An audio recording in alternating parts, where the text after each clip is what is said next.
Election commission চেষ্টা করছে, কিন্তু ইলেকশন কমিশনের মূল ক্ষমতা এমসিসি কার্ড চালু হলে বুঝতে পারবে।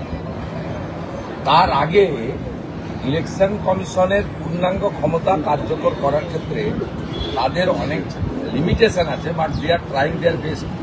সবচেয়ে বড় কথা, সুপ্রিম কোর্টে হলফনামা ইলেকশন কমিশন তাতে রাজ্যের মুখ্যমন্ত্রী যেভাবে 27 ফেব্রুয়ারি 2025 থেকে নেতাজি ইন্ডোরের সভা উপর্যুপরি বিএলও থেকে শুরু করে সিও পর্যন্ত ধমক দিয়েছেন প্রকাশ্যে, সেসব কথাই হলফনামায় উল্লেখ করেছেন। আর কিভাবে রাজ্য প্রশাসন তারা সহযোগিতা করছে না সে কথাও তারা বলেছে। এবং যে কোনো মিটিংয়ের চিফ সেক্রেটারিরা গেলে আগের মনোজ পান্ত বা অন্য আধিকারিকরা তারা নিজেরা সিদ্ধান্ত নিতে পারেন না, বলে ঠিক আছে নোট করে নিয়ে যাচ্ছে, আলোচনা করে যাচ্ছে।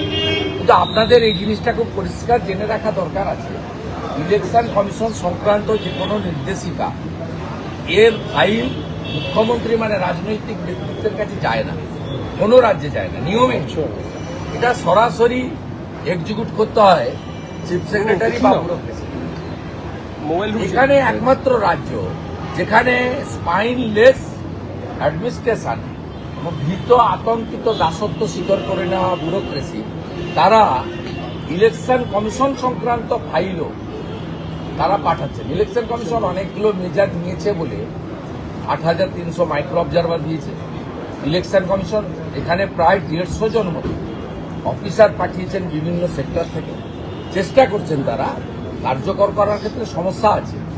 এবং নিরাপত্তার জন্য তারা ভারত সরকারের কাছে জায়গা চেয়েছিলেন, শিপিং কর্পোরেশন অফ ইন্ডিয়ার জায়গাতে আগামী 3-4 দিনের মধ্যে সিও কার্যালয় শিফট হয়ে যাবে এবং সিও সহ নির্বাচন আধিকারিকদেরকে কেন্দ্রীয় নিরাপত্তা দেওয়া হয়েছে সিআইএসএফ, এ ভূভারতে কোথাও নেই।